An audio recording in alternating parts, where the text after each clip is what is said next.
Un feliz y bendecido día para todos. Esta es una hermosa mañana para saludarles en el amor de Cristo y compartir con ustedes un tiempo especial.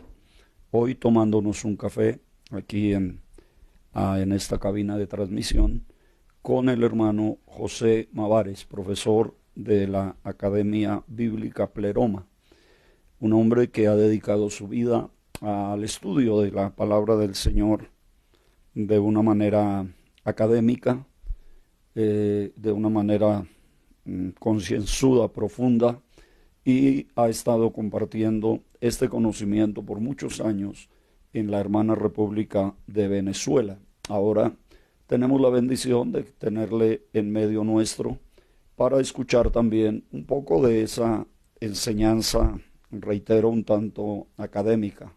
La Iglesia, históricamente, hemos tenido una visión bíblica del cristianismo, una visión centrada en el texto, en el escrito en el libro, pero también podemos tener otra visión y otra manera de mirar la palabra del Señor desde el punto de vista académico, desde el punto de vista de la reflexión de hombres que a través de la historia nos han transmitido ese mensaje de Dios de una manera más profunda.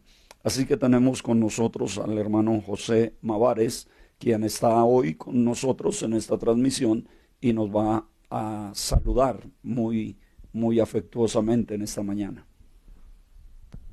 Muy buen día, tenga toda la estimada audiencia por este medio, de verdad agradecidos siempre de la grandeza del amor, de la gracia y de la misericordia del Señor. Para mí es un inmenso placer, una gran bendición compartir por primera vez con el pastor Orlando a través de este medio, poder llegar hasta ustedes y tener unos minutos de reflexión de las Escrituras. De verdad que el Señor ha bendecido mi vida con este tiempo, esta estadía, este espacio de tiempo y de lugar en Colombia, específicamente en Bogotá, y agradecido de Dios de haberme colocado, conectado, abierto puente con el pastor Orlando y su familia y la iglesia, para poder a través de ellos pues llegar a ustedes, conocerles. De verdad que ha sido un honor y espero en el Señor poder ser de bendición para muchos.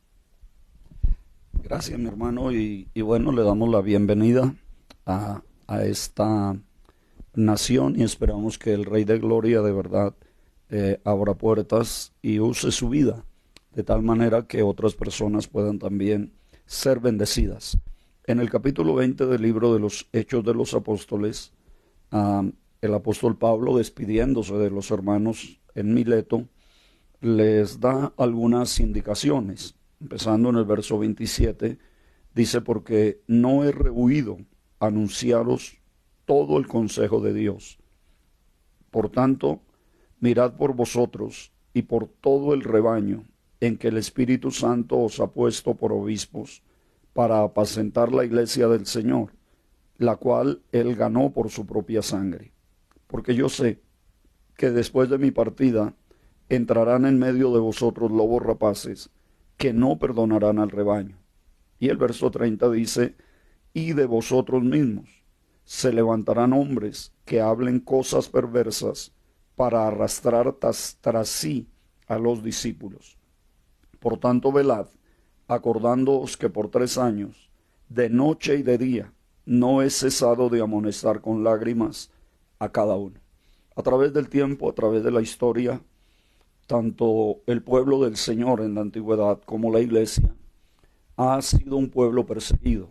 Se ha visto enfrentada a situaciones, a peligros, a momentos difíciles. De hecho, en esta despedida del apóstol Pablo, está previniendo a la iglesia acerca de peligros inminentes que había para la iglesia. ¿Puede hacernos un breve recuento de algunos de esos peligros que enfrentaba la iglesia de la cual Pablo se está despidiendo? Algunas de esas cosas que iban a tener que enfrentar los cristianos de esos primeros años de fundación de la iglesia. Sí, correcto. La pregunta es bien importante y neurálgica, ¿ok? En el sentido del origen de las escrituras. ¿Por qué? Porque paradójicamente, Pastor Orlando, fue una herejía lo que dio inicio o prendió la chispa para la formación de nuestro canon. Fue la herejía de Marción por allá en el año 140 después de Cristo. Entonces, la historia lo adjetivó como el hereje de Marción o las herejías de Marción. ¿Qué decía Marción? Este hombre Marción comenzó a decir que habían dos dioses. Él lo llamó un demiurgo. Dice que habían dos dioses en la Biblia, el Dios del Antiguo Testamento y el Dios del Nuevo Testamento. Y él decía que el Dios del Antiguo Testamento era un Dios falso, que Yahvé y Elohim era un Dios falso porque ese era un Dios sanguinario, un Dios cruel, que no era posible que tuviésemos en el Antiguo Testamento un Dios que mandaba a matar niños y de repente en el Nuevo Testamento, bueno, aparecía Dios es amor. Marción se basó en eso para decir que el Dios del Antiguo Testamento, el Dios de los judíos, decía él, era un Dios falso, que el Dios nuestro es el Dios del Nuevo Testamento. Y a raíz de ahí, Marción crea, el primero en crear un canon, una lista de libros de la Biblia fue Marción, el hereje Marción. En su canon colocó unas 10 epístolas de Pablo. Las epístolas de Pablo habla sobre Israel, las omitió. Solamente aceptó el Evangelio de Lucas y el libro de los Hechos de los Apóstoles. Pero fue, repito, una herejía lo que dio inicio. Entonces la iglesia del primer siglo dijo, bueno, este hereje ya comenzó a sacar un canon, una lista, tenemos que nosotros contrarrestar esto. Y fue esa herejía lo que dio inicio, motivó a la formación del canon del Nuevo Testamento. Bueno, la pregunta que hace el pastor es bien importante porque justamente hoy tenemos que revisar nuevamente nuestra teología porque el nivel de herejía y de apostasía que la iglesia está experimentando, que es inevitable, ¿okay? La misma escritura dice que en los posteriores tiempos algunos apostatarían de la fe escuchando a espíritus engañadores y a doctrinas de demonios. No podemos evitar eso. La apostasía es inevitable. Pero como en un momento lo compartí con el pastor Orlando, no podemos evitar la apostasía y la herejía, pero sí podemos evitar que nos arrastre. Pero el asunto es histórico, nuestra fe es histórica. Entonces la iglesia hoy, la iglesia del siglo XXI, tiene que comenzar a revisar nuevamente su teología, porque ha sido un modelo de teología agotado. Nuestra teología se agotó en cierto sentido. Comenzamos a reciclarnos en los siglos. Y en ingeniería civil hay una ley estructural que dice que lo que no se reforma se deforma.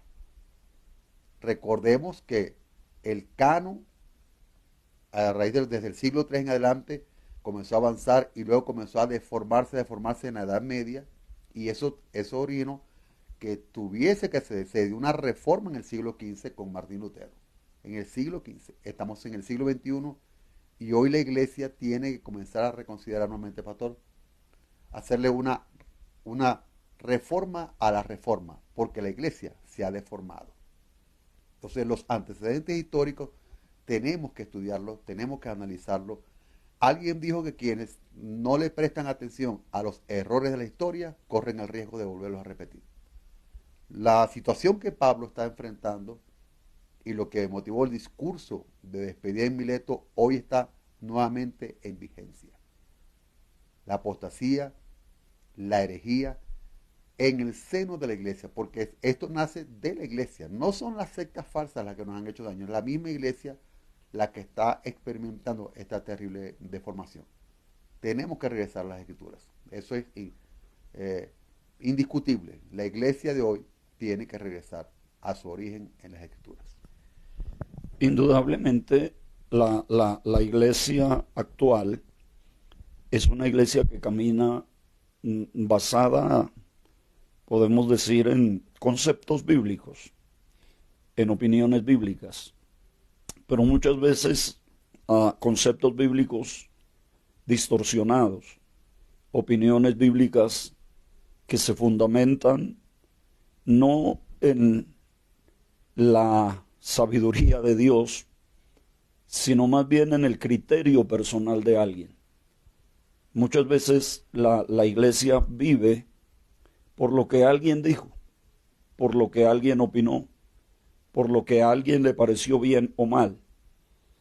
Pero uno nota, por ejemplo, que cuando hubo el primer conflicto que tuvo la iglesia, uno de los primeros conflictos que se narra en el capítulo 15 del libro de los Hechos, finalmente la conclusión de ese concilio, de esa reunión, donde dice la Biblia que hubo una discusión no pequeña, una discusión fuerte, la conclusión fue que les ha parecido bien a ellos o que le ha parecido bien al Espíritu Santo.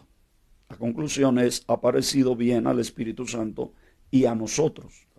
No imponeros ninguna otra carga más que las cosas que se escriben ahí, en el capítulo 15 del libro de los Hechos. La pregunta es, ¿dónde está la discusión teológica de la iglesia en el día de hoy? ¿Dónde está el llevar al pueblo? Escuchaba a un predicador que decía que la iglesia hoy, más que caudillos, que amontonen personas, que agrupen personas, que hagan seguidores para su nombre o para su organización o para su ministerio. La iglesia necesita hombres que guíen a la iglesia, hombres de Dios que piensen, hombres de Dios que saquen a la iglesia del claustro del templo y lleven a la iglesia al lugar donde la iglesia se necesita. Que saque a la iglesia de estar alumbrando en medio de la luz y lleve a la iglesia a alumbrar donde están las tinieblas. Hoy podemos ver que la iglesia se deja llevar por todo lo que el mundo va creando.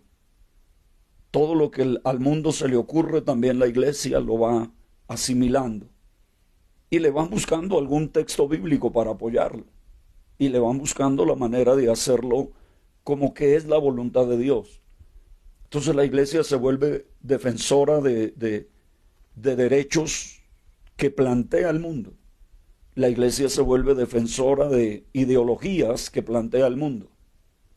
Pero muchas veces la iglesia deja de ser defensora de la verdad, de la fe. Deja de ser defensora realmente, y no me refiero con esto a salir a la calle con una pancarta a decir que Cristo vive. Me refiero más bien a salir a la calle con un testimonio, con una vida limpia, que le muestre a la gente que hay otro camino, que hay una forma nueva y una forma mejor, más bien no nueva, una forma mejor de vivir. Que le mostremos al mundo, no con una pancartica y un corazón pintado, sino con una vida transformada, con una vida cambiada, con una vida renovada por el poder de Dios, que eso es lo que el Evangelio nos muestra. No me avergüenzo del Evangelio, dirá Pablo, porque es poder de Dios para salvación, a todo el que cree, al judío. ¿Cuál considera, mi hermano, que son, digámoslo así nada más, los tres peligros que acechan a la iglesia? Cada vez que alguien dice, la Biblia dice, nosotros de este lado acá, los que estamos como oyentes, deberíamos analizar diciendo es bíblico, es bíblico, es suprabíblico, es un desdoblamiento o es una falsificación. Son 6 canales que deberíamos luego, si el pastor lo considera, en otro programa poder abordarlo. Bien importante, ¿okay? Que la iglesia hoy discierna el canal a través del cual se está interpretando la Biblia. El segundo peligro, yo diría que es el peligro del culto al culto. Pues ya no le estamos haciendo culto a Dios, sino culto al culto. Y esto se lo debemos a la historia, nuevamente, al señor Constantino. Hoy tenemos una iglesia constantinizada. Recordemos que la iglesia del primer siglo era una iglesia que no necesitaba de cursos de evangelismo, no necesitaba que se le diera seminarios de evangelismo, porque esa iglesia era una iglesia evangelística. era una iglesia en expansión, que comenzó, tuvo un periodo a finales del primer siglo, del año 67 y todo el siglo II de persecuciones,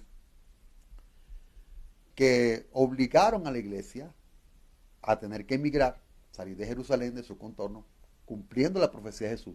Me seguiste en Jerusalén, Judea, Samaria, hasta lo último en la tierra. ¿Ok? Pero una iglesia que perseguida, una iglesia que se expandía, pero donde llegaba, implantaba el evangelio. Es una iglesia evangelística. En el siglo III, el emperador Constantino, aunque ya bueno, ya en el siglo, en el año 314, por allá se dio el edicto de Milán, terminan las persecuciones, y luego en el año 325 se hace el concilio de Nicea, y Constantino comienza a darle carácter formal, político a la iglesia, pastor. Político. Ahí comienza la desgracia de la iglesia, el periodo de Pérgamo. La palabra Pérgamo significa casamiento. Se unió la iglesia con la política y se le abrieron las compuertas al infierno. Constantino saca a los pastores de las cuevas del periodo de Esmirna, como dice en Hebreos, pobres, angustiados. La iglesia de la que habla Hebreos 11, la iglesia dice pobres, angustiados, maltratados, errantes por las cuevas, las cavernas de la tierra. Esa es la iglesia perseguida. Constantino saca a los pastores de las cuevas y le da carácter legal oficial al cristianismo como la religión del Estado. Fíjate que el evangelio del reino, en el siglo III, pastor, oyentes, en el siglo III, lo que era el evangelio del reino se convirtió en la religión cristiana. Religión cristiana, o sea, nos desconfiguraron, porque antes de eso nosotros predicamos el evangelio del reino, que fue lo que Jesús mandó a predicar. Constantino saca a los pastores de la cueva, le da carácter oficial, coloca el estatus de religión oficial al cristianismo, comienzan la construcción de las catedrales. Constantino comienza a financiar la construcción de los templos para que la iglesia se congregara allí. De modo que fue el señor Constantino quien le colocó paredes y techos a la iglesia que estaba en plena expansión. A partir de ese momento, la iglesia dejó de ser evangelística y se convirtió en iglesia evangélica. Y a partir de ese momento, desde el siglo III hasta el día de hoy, la iglesia se ha encerrado a hacer culto. La gran comisión es una comisión universal, y por todo el mundo y a todas las naciones, y hacer discípulos a todas las naciones. Entonces, nunca nos mandaron a encerrarnos. Si me preguntan, yo diría eso. El segundo peligro que tenemos es, ahora lo más importante no es el culto ni siquiera a Dios, sino el culto al culto. Y ese culto al culto deriva, que podríamos hablar de muchas cosas, pero deriva en el otro peligro, que es el humanismo, la torre de Babel. Porque ahora el centro del culto es el hombre. Notemos el nivel de preponderancia que han tenido los ministerios. Esta cosa que estamos viendo ahora, donde la horizontalidad de los ministerios de Efesios 4:11, el Señor mismo constituyó a unos apóstoles, profetas, evangelistas, pastores, maestros. Hay una horizontalidad, no hay una verticalidad. Resulta que ahora esa verticalidad es la misma verticalidad de la torre de Babel. Recordemos que en Génesis 11, la torre de Babel, los hombres dijeron, hagamos una torre que llegue al cielo. Es decir, vamos a fabricar un sistema. Fue la primera vez que los hombres intentaron llegar al cielo por sus propios medios. Fue la torre de Babel. Y dijeron, hagamos una torre que llegue al cielo y hagámonos de un nombre. Cuando dijeron, hagámonos de un nombre, en la llanura del Sinar, en Génesis 11, en la torre de Babel, se estaba el hombre declarando su independencia de Dios. Eso es exactamente el mismo peligro que estamos viviendo hoy. El humanismo, donde lo más importante ya no es Dios, sino el ministerio, o un ministerio que está por encima de los demás ministerios.